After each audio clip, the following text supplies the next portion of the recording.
Bonsoir et bonjour à ceux qui nous écoutent peut-être hors de la France. Sans plus tarder, je vous invite à incliner la tête là où vous êtes et nous allons rentrer directement dans le message. Prions. Tendre Père Céleste, notre Dieu, notre Père, notre Roi, c'est avec joie et humilité que nous venons en ta présence, car Père éternel, nous ne venons pas par nous-mêmes, mais nous venons par les mérites de ton Fils Jésus-Christ, qui est mort à la croix, ressuscité et qui aujourd'hui œuvre encore dans le lieu très saint pour chacun d'entre nous. Il y a de la joie, Père éternel, car la porte de la grâce n'est pas encore fermée. C'est pourquoi, ô Père, nous réclamons la promesse de 1 Jean 1, le verset 9, qui nous dit que si nous confessons nos péchés, tu es fidèle et juste pour nous les pardonner.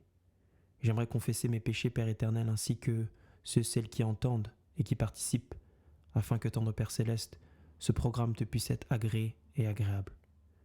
Nous réclamons également la puissance de ton Saint-Esprit, afin que nous puissions comprendre, entendre et mettre en pratique tout ce que nous allons entendre, moi le premier, Père éternel, car je ne suis qu'un homme. Cache-moi derrière toi, que ta parole de vérité soit dans mes lèvres et dans ma vie, dès maintenant et à jamais au nom de Jésus. Amen. Donc aujourd'hui, nous allons parler, effectivement, comme la sœur l'a dit, d'un sermon qui a comme titre « Les deux ouvriers ».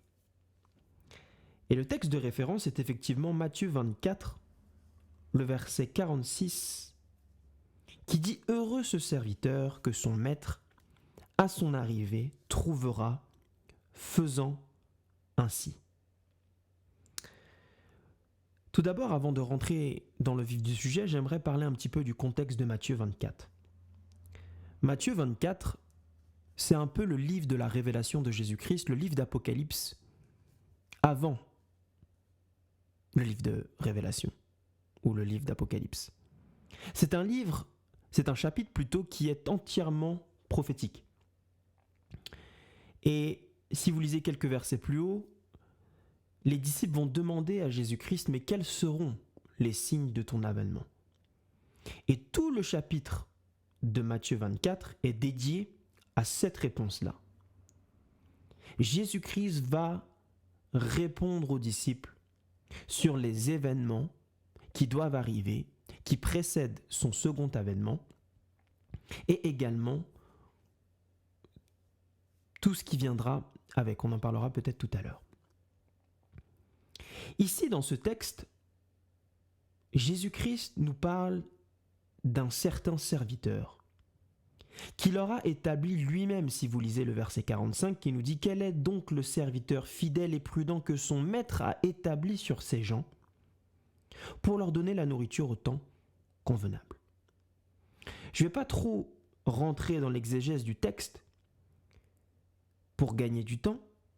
Le maître ici en question, c'est Jésus-Christ, votre maître et mon maître.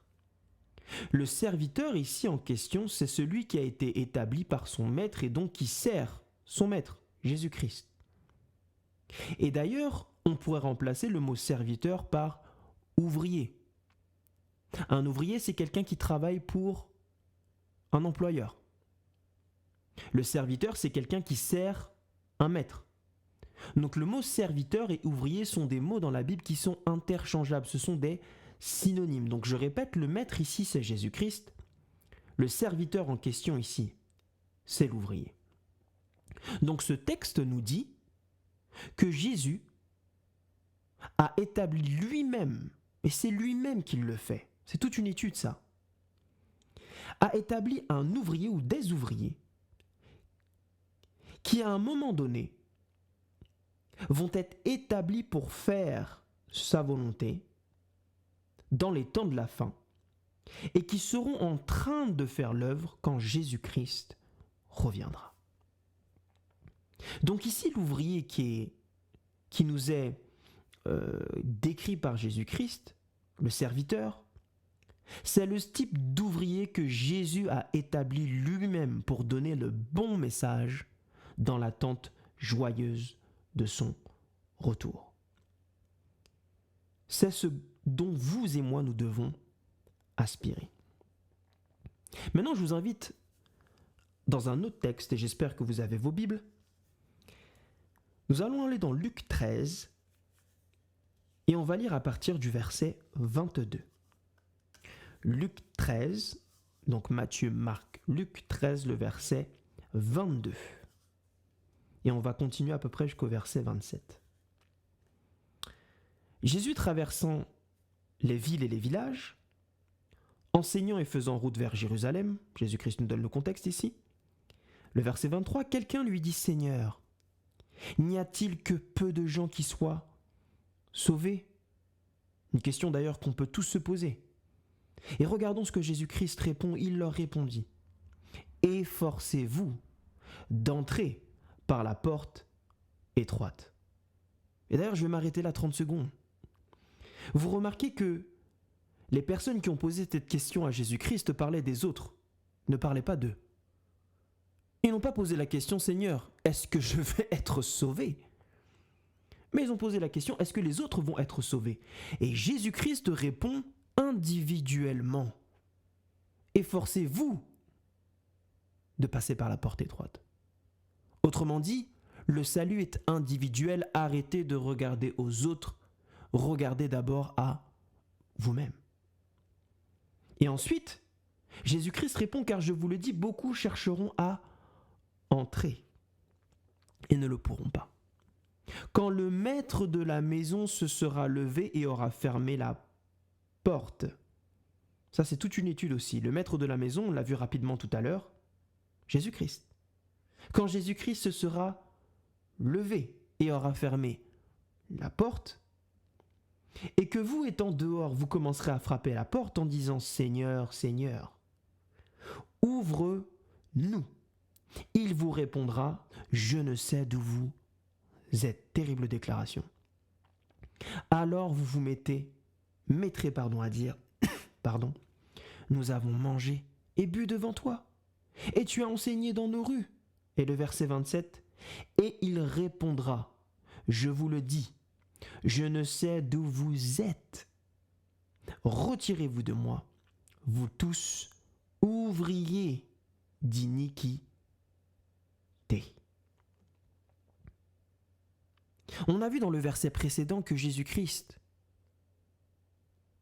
parlait du fait qu'à la fin des temps, il y aurait un type d'ouvrier qui leur est établi.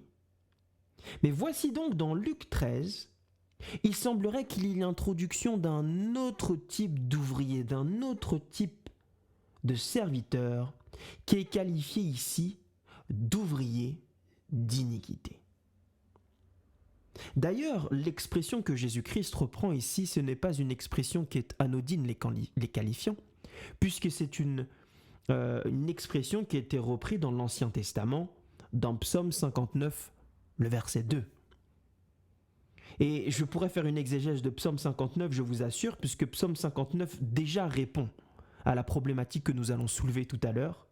Mais juste pour vous donner le contexte de Psaume 59 rapidement, c'est David ici qui écrit ce psaume lorsqu'il est poursuivi par Saül et que Saül envoie des ouvriers cerner sa maison pour le faire mourir. Et le verset 2, il va dire « Délivre-moi des ouvriers d'iniquité ». Lorsque vous étudiez sur qui était Saül, Saül n'était pas un païen. Mais on va en rester là pour l'instant, pour arriver à notre problématique. Donc nous voyons ici deux types d'ouvriers dont Jésus-Christ a fait la description. Un ouvrier qui est fidèle et juste, qui a été établi par lui, et un ouvrier qui est qualifié d'ouvrier d'iniquité. Maintenant, j'aimerais qu'on creuse un peu plus sur ces deux ouvriers pour vous montrer à quel point il y a une problématique réelle qu'on doit entendre à la fin des temps, qui va être soulevée en mettant en opposition ces deux ouvriers. Je vous invite à aller dans Matthieu 7, et on va lire à partir du verset 22, et on va lire jusqu'au verset 23. Matthieu 7, excusez-moi. le verset 22 à 23. Donc je répète, Matthieu 7, le verset 22 à 23. Plusieurs me diront en ce jour, Seigneur, Seigneur, n'avons-nous pas prophétisé en ton nom? N'avons-nous pas chassé des démons en ton nom? N'avons-nous pas fait beaucoup de miracles en ton nom? Alors je leur dirai ouvertement, déclaration terrible aussi, je ne vous ai jamais connu. Retirez-vous de moi, vous qui commettez l'iniquité. Donc ici, Matthieu 7, c'est la même déclaration qui est faite dans Luc, que nous avons vu tout à l'heure, Luc 13, mais cette fois-ci du côté de Matthieu. Vous savez que pour étudier la Bible, l'une des règles est qu'il faut comparer un texte avec un texte. Après avoir vu le contexte, on compare les textes avec les textes. Et la Bible ne se contredit jamais, elle ne fait que se compléter.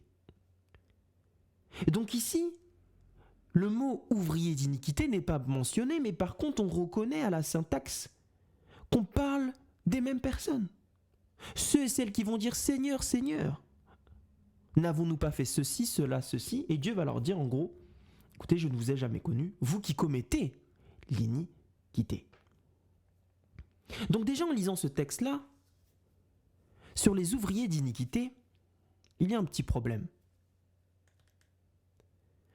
Le premier problème que j'aimerais soulever, c'est que ici, les ouvriers d'iniquité, on pourrait se dire, oh, les ouvriers d'iniquité, ce sont ceux qui se font le mal. Écoutez, ce sont les païens, ce sont les gens du monde qui ne connaissent pas Dieu. Mais ce n'est pas ce que le texte nous dit.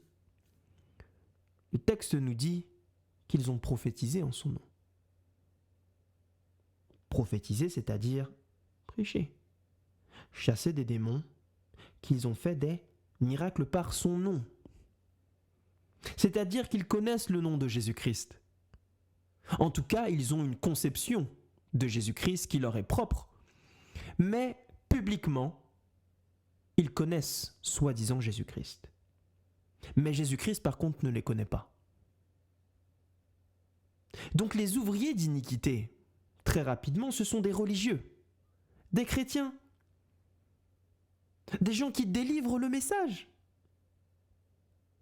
qui chassent les démons et qui font des miracles. Autrement dit, ce sont des personnes, des hommes et des femmes qui en réalité font l'œuvre que Jésus a demandée.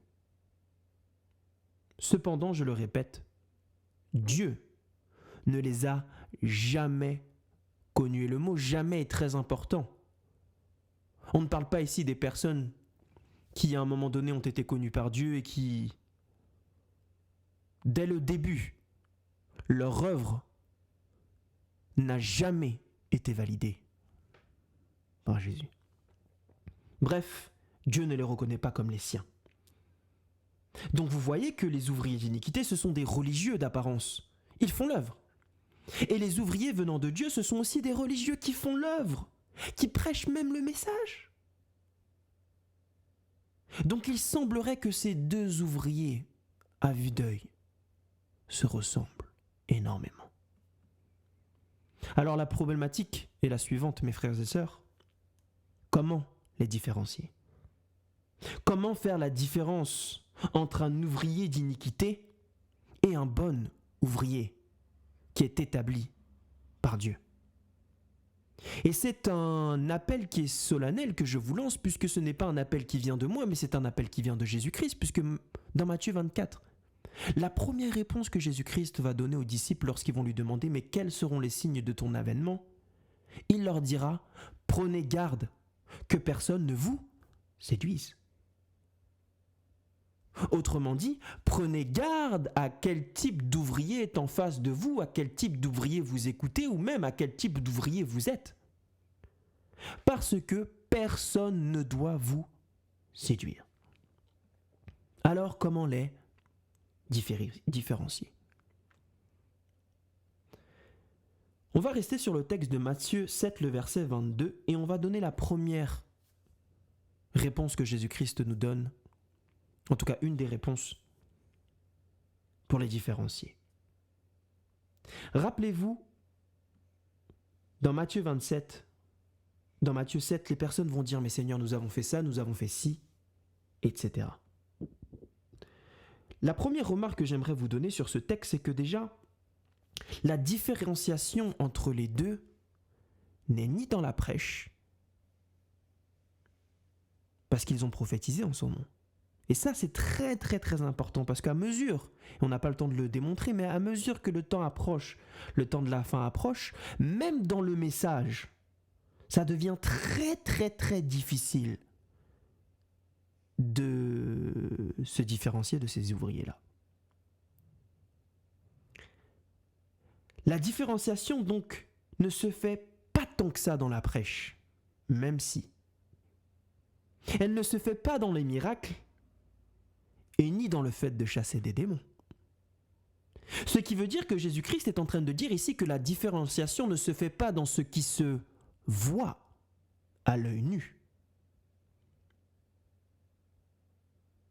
mais elle se fait dans autre chose, et Jésus-Christ nous dit dans le verset 23, « Vous qui commettez l'iniquité ». Autrement dit, les ouvriers d'iniquité, ce sont ceux et celles qui commettent l'iniquité. Maintenant, qu'est-ce que cela signifie commettre l'iniquité? Et on va voir les caractéristiques de ces ouvriers. Le mot ici qui est utilisé pour iniquité, d'abord, c'est le mot anomia en grec. A, c'est la négation.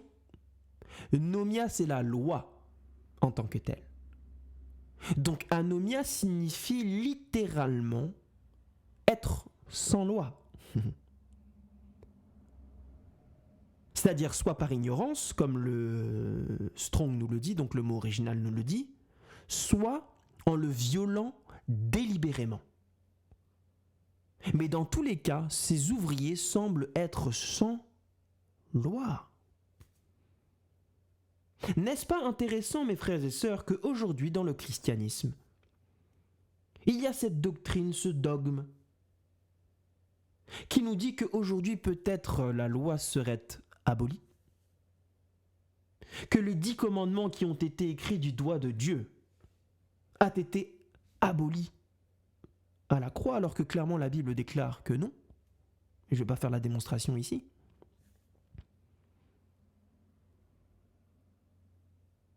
C'est-à-dire qu'aujourd'hui, il y a des enseignants, des chrétiens, qui, parce qu'ils sont sous la grâce, une grâce d'ailleurs qui n'est même pas biblique, estiment que la loi n'est plus d'actualité, que le sabbat n'est plus d'actualité.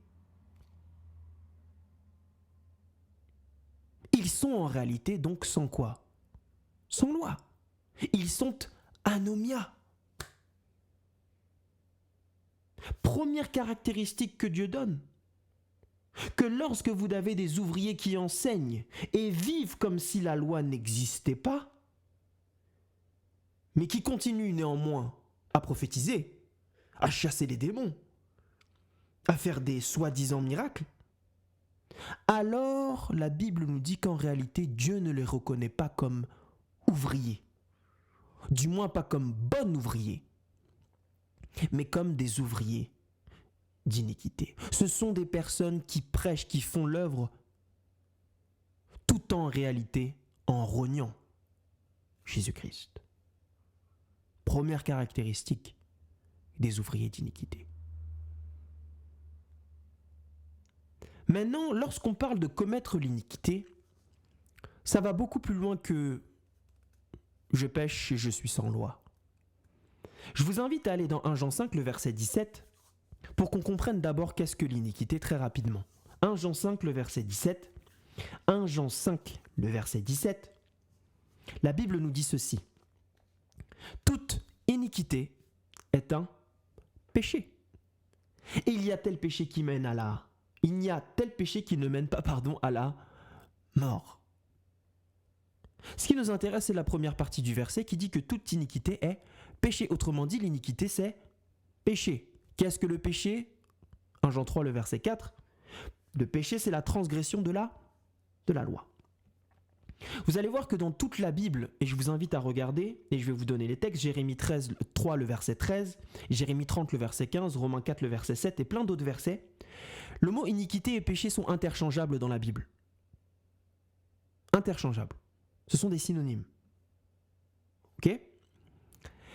Mais ce que j'aimerais vous dire ici, c'est donc qu'il y a quelque chose avec le péché, avec ces ouvriers d'iniquité. Il y a quelque chose de profond qu'ils font avec le péché. Et la suite de Matthieu 27, le verset 24, répond d'une manière directe. La Bible nous dit, Matthieu 7, le verset 24, c'est la suite du verset. Vous qui commettez l'iniquité, verset 23, 24. C'est pourquoi quiconque entend ces paroles et les met en pratique sera semblable à un homme prudent qui a bâti sa maison sur le roc. La pluie est tombée, etc., etc., et elle n'est point tombée parce qu'elle est fondée sur le roc. Mais le verset 26 nous dit, mais quiconque entend ces paroles que je dis et ne les met pas en pratique sera semblable à un homme insensé, le même mot qui est utilisé d'ailleurs, je crois, dans la parabole des 10 vierges, qui a bâti sa maison sur le sable. Et vous connaissez la suite du texte. Dans tout Matthieu 7, Dieu essaie de faire passer le même message à travers différents canaux, à travers différentes explications, la parabole des fruits, etc. Ceux et celles qui sont ouvriers d'iniquité, ce sont ceux et celles qui ne pratiquent pas la parole de Dieu. C'est-à-dire ceux et celles qui ne portent pas du fruit digne de la repentance. Ce sont ceux et celles qui pratiquent l'iniquité, qui vivent dans le péché.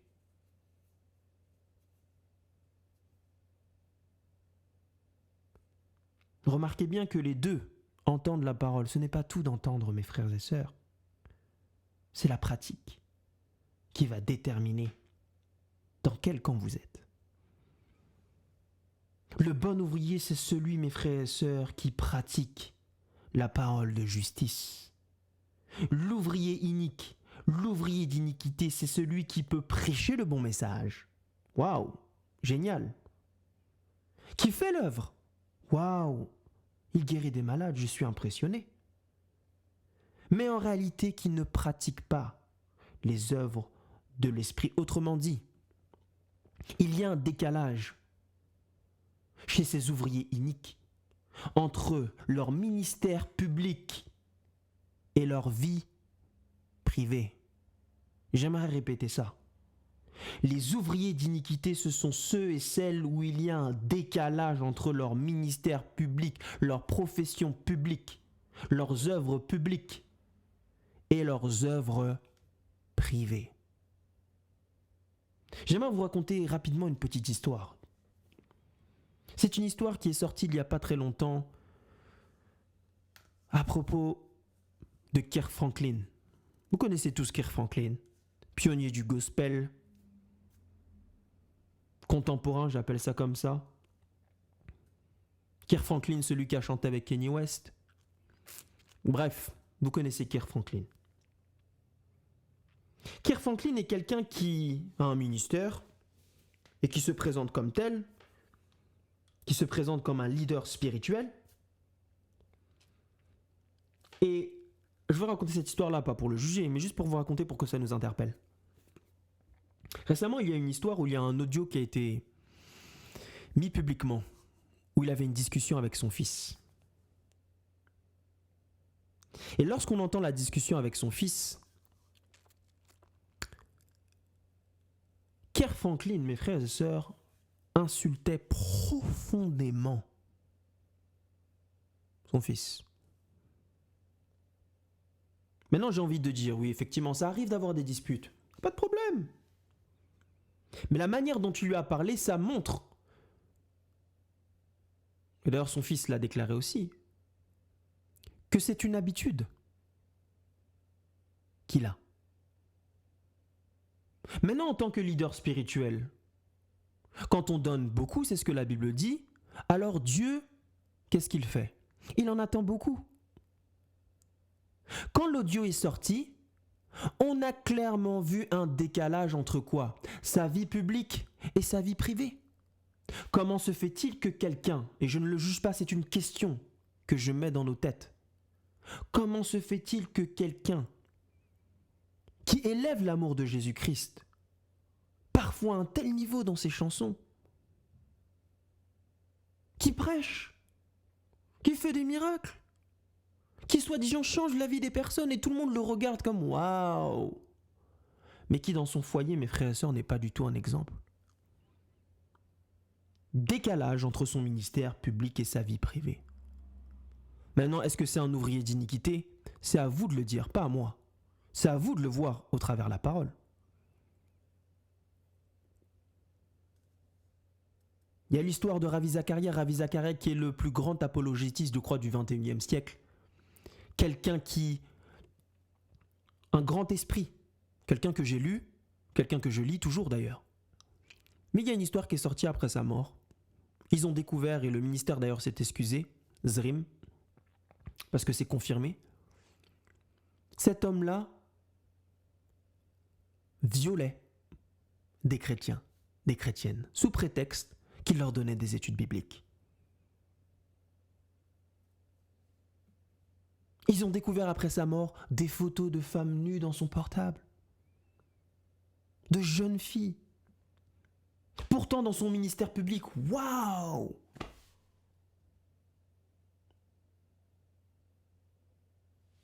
Mais dans sa vie publique, tromper sa femme. Plusieurs fois. Voyage dans plusieurs pays.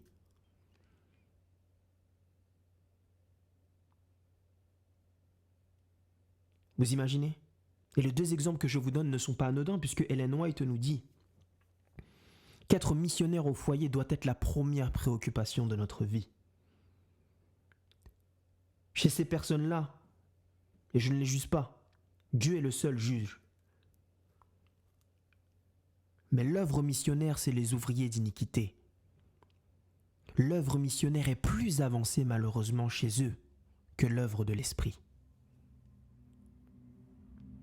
Dans 2 Timothée 2, le verset 19, la Bible nous dit « Quiconque prononce le nom du Seigneur, qu'il s'éloigne de l'iniquité. » 1 Jean 3, le verset 9 « Quiconque est né de Dieu ne pratique pas le péché, parce que la semence de Dieu demeure en lui et il ne peut pécher parce qu'il est né de Dieu. » Et le verset 10 nous dit « C'est par là que se font reconnaître les enfants de Dieu et les enfants du diable. Quiconque ne pratique pas la justice n'est pas de Dieu. »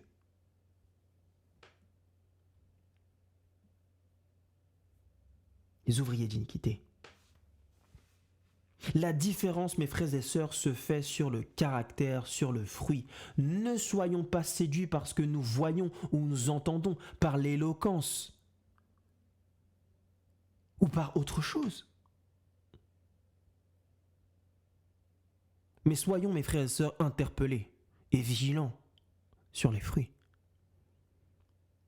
D'ailleurs, ça nous emmène sur un autre point,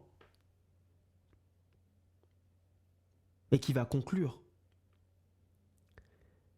C'est que le chapitre que je vous ai dit dans 1 Jean 3, le verset 9, qui nous parle de ceux et celles qui pratiquent le péché qui ne sont pas de Dieu.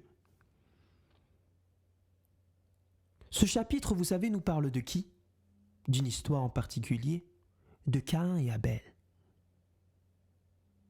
Quel était le problème de Caïn? Parce que lorsqu'on parle de commettre l'iniquité, ce n'est pas seulement ne pas pratiquer ce que Dieu dit. Ce n'est pas tant aussi ne pas porter du fruit. Mais il y a autre chose encore. Le problème de Caïn, quel était-il? Il faut simplement lire le verset 12. Et quand j'ai vu ça, j'ai beaucoup réfléchi. Parce que Dieu a l'air d'être très dur avec Caïn. Dans 1 Jean 3, le verset 12, la Bible nous dit de ne pas ressembler à Caïn. Pourquoi? On nous dit qu'il était du malin. Waouh! En anglais, ça dit carrément devil. Donc c'est comme si le gars était du diable. Je me suis dit, mais waouh, c'est quand même fort ce qu'il dit. Qu'est-ce que Caïn a fait pour qu'on lui dise ça? Et il tua son frère. Pourquoi le tua-t-il? Parce que ses œuvres étaient quoi? Mauvaises. Et que celles de son frère étaient justes. Et la question que je me suis posée et que je vous pose, c'est mais en quoi ses œuvres étaient-ils si mauvaises que ça? En quoi ses œuvres étaient si diaboliques que ça? Oui, c'est vrai, il a tué Abel. Mais on lui dit ses œuvres, au pluriel. Donc il y a autre chose. Le problème de Caïn et Abel, le Caïn plutôt. L'histoire nous dit que Dieu a demandé un sacrifice. On le sait à travers l'histoire du sanctuaire que c'était un agneau, mâle sans défaut. Que Abel a rendu exactement ce que Dieu voulait. Mais le problème de Caïn, mes frères et sœurs, vous savez c'était quoi? C'était Caïn voulait donner ce qu'il voulait lui. Donc quelle était la différence entre ces deux ouvriers, entre ces deux serviteurs? C'était l'obéissance.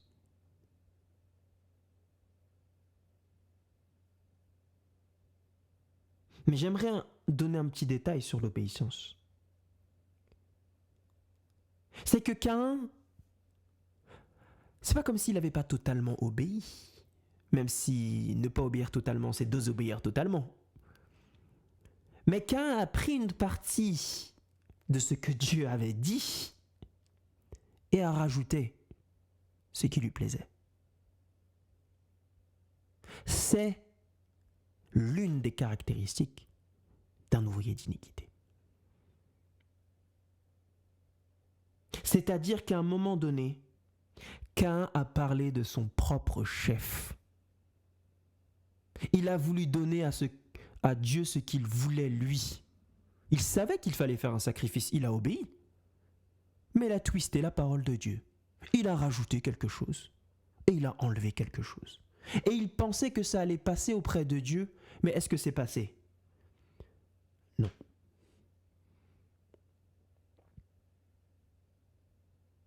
Caïn, mes frères et sœurs, représente ce type d'ouvrier. Caïn n'avait pas ramené l'agneau, autrement dit, il avait oublié Jésus-Christ dans son message et dans sa vie. Serait-il possible, mes frères et sœurs, que nous pouvons nous aussi être des ouvriers d'iniquité en omettant Christ dans nos vies, mais aussi dans nos messages?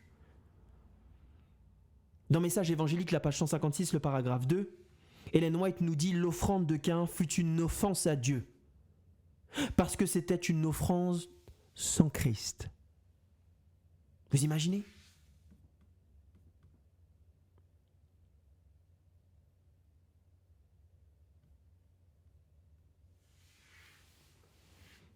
Mes frères et sœurs, voici comment dissocier les ouvriers d'iniquité et les bons ouvriers.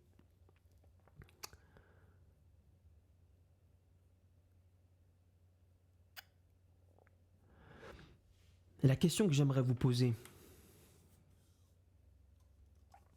connaissons-nous vraiment Christ?